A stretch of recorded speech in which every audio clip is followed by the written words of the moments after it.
Hi, this is Ed Asner, and you're listening to TV Confidential.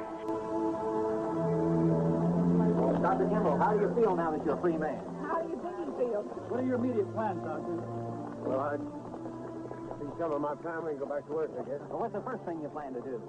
Get out of here. Ed Roberts with a reminder that we will bring you an encore presentation of our conversation with Diane Baker later on the hour as we continue to celebrate August 29th, the day of the running stop, by playing highlights from a conversation with some of the actors who appeared on The Fugitive. Coming up next, we're going to play a clip from a conversation that originally aired in January 2012 with Jacqueline Scott. Jacqueline Scott, the actress known around the world as Donna Kimball Taft, Richard Kimball's sister on The Fugitive, and an actress who appeared in many, many other stage, film, and TV productions, including many top-rated network TV shows for more than 5 decades. We talked to Jackie about some of her movie and TV roles, but first, as we pick up the conversation, we asked Jackie, you're talking about how you always wanted to work on the stage, and you trained in New York, I believe, under Uta Hagen. Yeah, but you also worked during some of the live television productions in the 50s. I would imagine, doing live television where you can't stop and say cut. Let's take it from the top again. I would imagine that would appeal to your sensibilities as a stage actress. Well, actually, it wasn't. It was easier than film when I came out here because we had about a week's rehearsal with live television. So you knew what you were doing. Yeah, well, you had a chance to rehearse, but still, I mean, when the cameras go on, it's basically as if you're performing live in front of That's right. of a theater. And the stories are legend and hysterical of things that would happen. I mean, you would be running from one end of the stage to the other with somebody taking a jacket off of you and putting another jacket on you while the person who you were running toward was talking to you in a tight close-up. And by the time you got to the other side of the stage, they cut to a close-up of you, and you couldn't be panting from running, and you would continue the scene with that person who had been talking. I don't know if it's clear what I just said, but...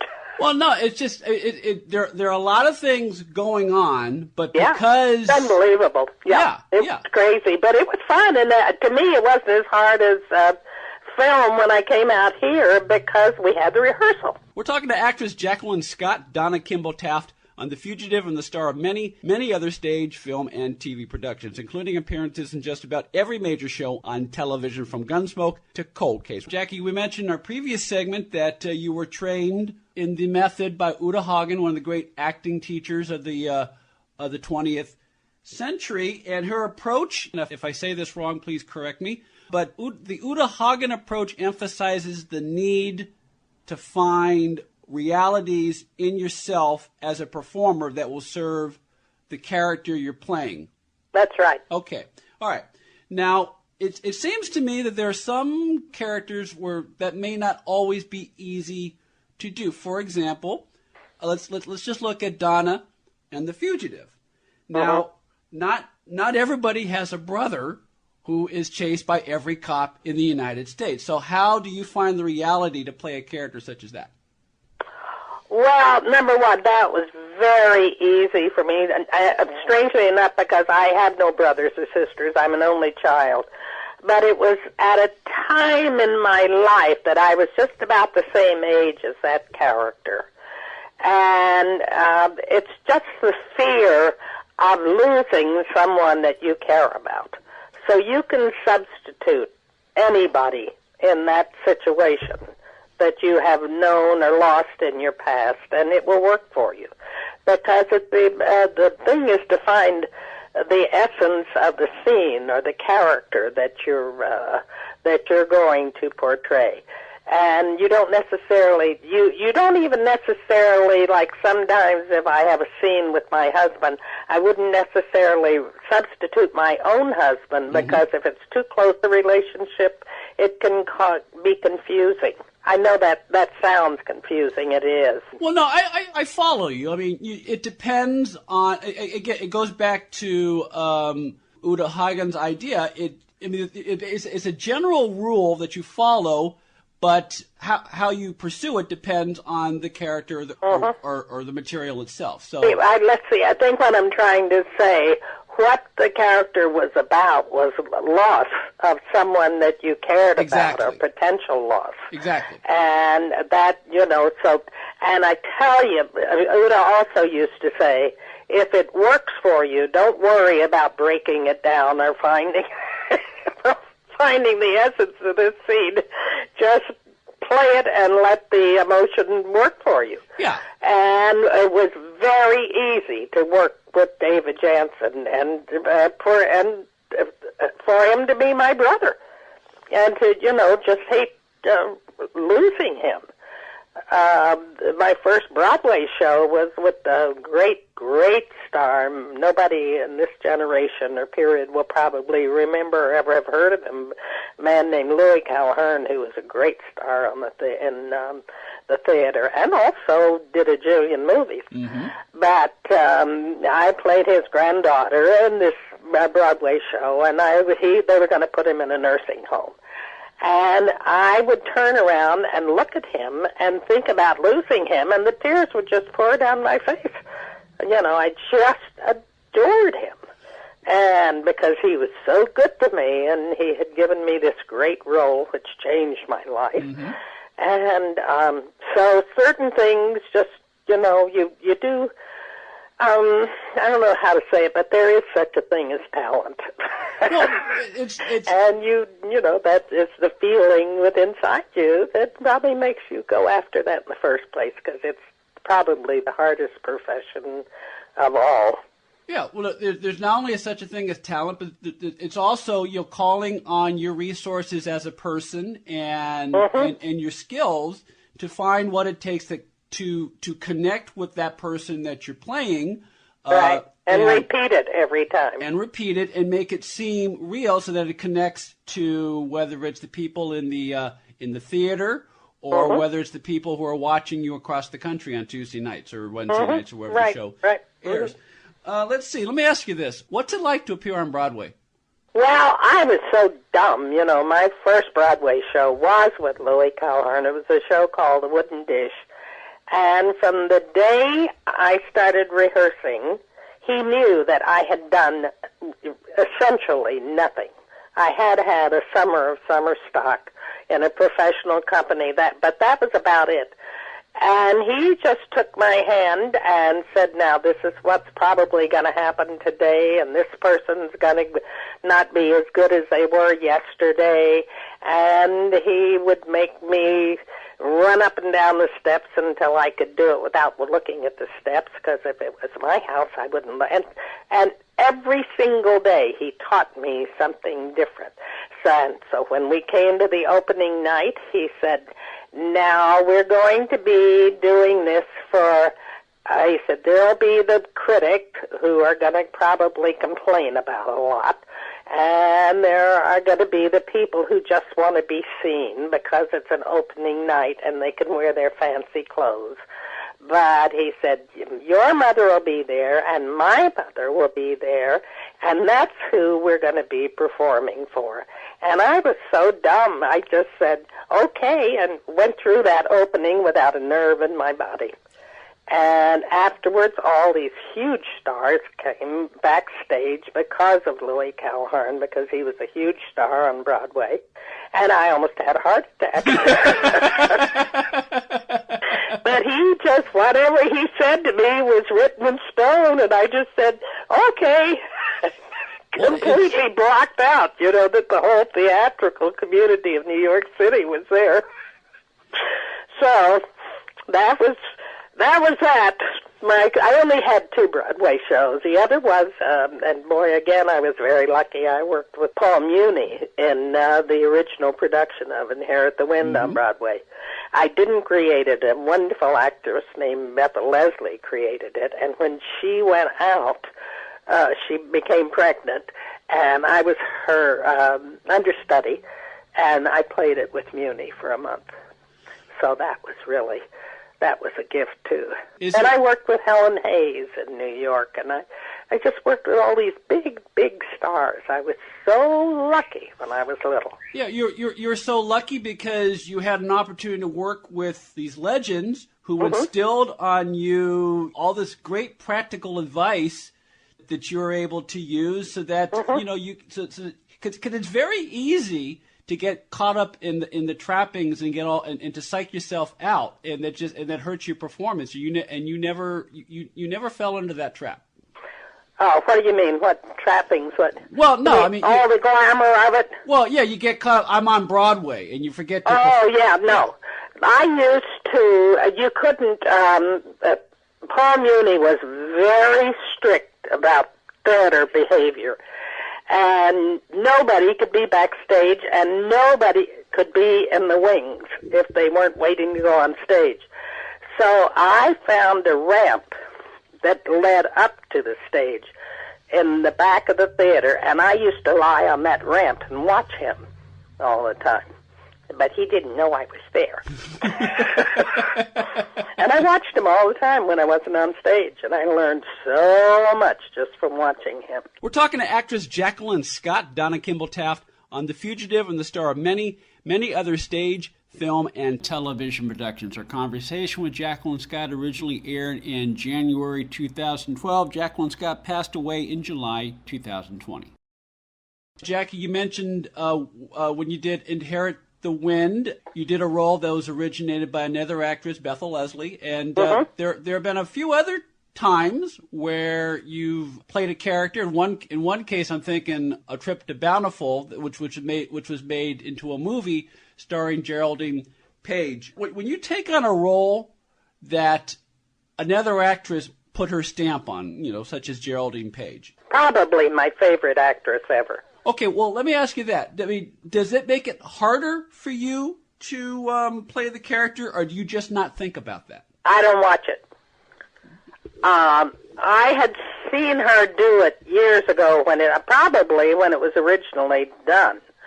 But I did it in 1999 in Provincetown, Massachusetts. And I've never looked at it since I saw the original one years before. And while I was doing it, I never saw the movie again or would. I would kind of like to see it again now. I played it again in New York because we took it to New York to try to get it on Broadway, but we just didn't have the money. But no, I never would. I just don't look at the end.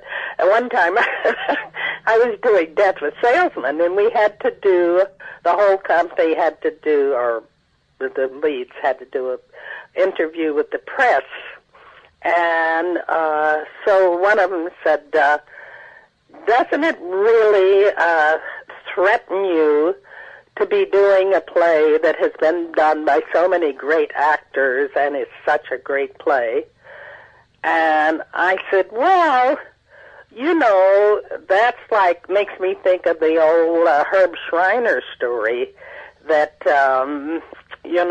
Romeo and Juliet came to town, and it didn't do too well, the traveling company, because the Boy Scouts had done it the year before, and everybody knew how it ended. And he could have just killed me. Well, so that's the way I feel about it. I don't even think about it. It just has to be a totally new thing to me. Yeah, I mean, that's smart because, you don't want to risk, consciously or subconsciously mimicking, Absolutely. Yeah, so yeah. You want to make it your own. And yeah. That's what makes it authentic. Stay with us, folks. We'll be right back. One more item. If you're starting a company, particularly one that is in an emerging market, you know that averting any sort of legal dispute is crucial to your business plan. Our friends at Tectonic Law offer an array of services that can help you avoid and preempt future litigation while also developing and protecting your intellectual property and intangible assets. Tectonic Law serves the needs of a host of emerging industries throughout California and beyond, including industrial designers, beverage makers, artists, farmers, retail stores, health practitioners, wellness experts, cosmetics manufacturers, nonprofit organizations, innovators in sustainable practices, and libraries. Go to tectoniclaw.com to learn more about how Tectonic Law can help your business thrive. tectoniclaw.com. Rock solid representation for groundbreaking industries.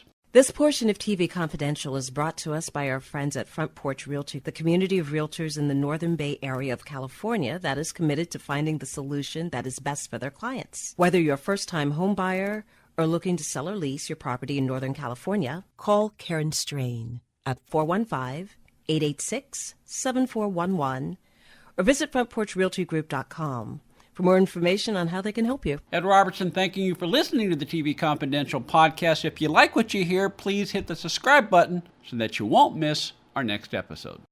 Hello, this is Eric Braden. You're listening to TV Confidential.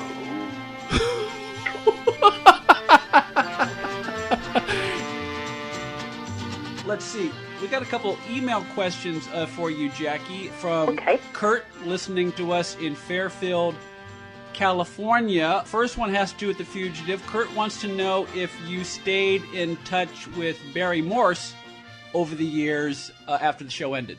Well, I saw him from time to time. As you know, that he and I read the book. Mm-hmm. The book being the tape. Right, the book being The Fugitive Recaptured. Right. And then I saw him a couple of times at autograph signing conventions for The Fugitive that we both attended, and so he was a really special man. And I would have done another Fugitive with him directing, and I'm really sorry I missed that because I'm sure he was a wonderful director. But I was pregnant. I was dead. Oh, and they said, "Oh, well, that's all right. We can write it into the script if you don't mind." And I said, "Well, the only problem is I have a conflict. I'm playing Jimmy Stewart's pregnant wife in a movie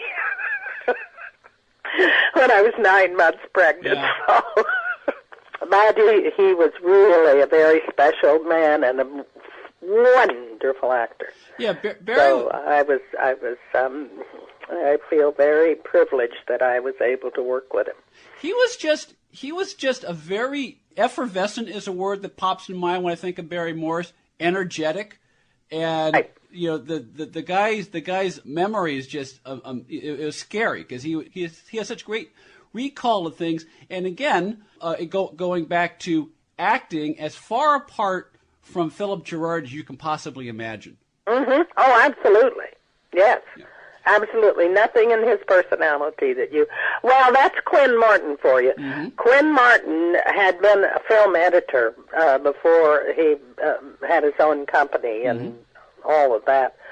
And so he really knew a lot of actors, and he wanted good actors. And he wanted good production. And he knew Barry Morse from other things that... I don't know whether, I doubt if he had directed him, he probably had edited him and seen him, or perform and things, that he knew how good an actor he was, and that's why he hired him. And of course, Quinn knew what a good an actor you were because he hired you many times after The Fugitive.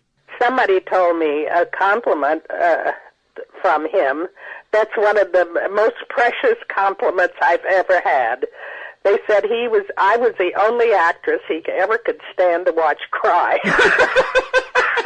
Isn't that funny? I loved it. But I guess he felt, I really, when I get very involved in a scene, I cry. Mm-hmm. And I don't know how to put it on, so. And I would get very angry if they'd send the makeup man over to put tears on me. That would just make me furious. Well, again, it goes back to what we were talking about before. One of the things you learned under Uta Hagen is you want it to be authentic, and so you find whatever it is that will make you, whether it's whatever sad memory it is that makes you, cry at the moment, so that it becomes real. Although I would imagine, especially if you're doing television, hopefully you didn't have too many scenes where you had to do 2 or 3 takes and had to summon those tears on more than one occasion. Well, yeah, you had to as well. You had a master and you had close-ups. And then it depended on what the material was. I mean, there are some things that, I can, like when I do Trip to Bountiful, I can't, and I've done that a lot. I did it about 4 weeks in Massachusetts, and then I did it in New York, and I've done it in a couple of readings. They had me do it at a group where I work, just a reading. But in rehearsals, I can't get through the darn thing without breaking down and crying. I don't cry at where I'm not supposed to when I perform it, but when I'm rehearsing it, I can't get through it without crying. It touches me so. Well, I'm glad you've been able to get through this conversation without crying, because if I brought you to tears on radio, that would be a first. That might sink my career. So. Well, I've had a hard time a couple of times. Actress Jacqueline Scott from a conversation that originally aired in January 2012 here on TV Confidential. Jacqueline Scott passed away in July 2020. Take a quick time out, then we'll play a clip from our conversation with Diane Baker when we come back here on TV Confidential. If you're a diabetic, we have great news. You can end the painful finger sticks with a new CGM. Plus, they may be covered by Medicare, Medicaid, or private insurance. If you use insulin or have had hypoglycemic events, you may qualify. Call US Med now to learn more. 800-432-8150. 800-432-8150. 800-432-8150. That's 800-432-8150.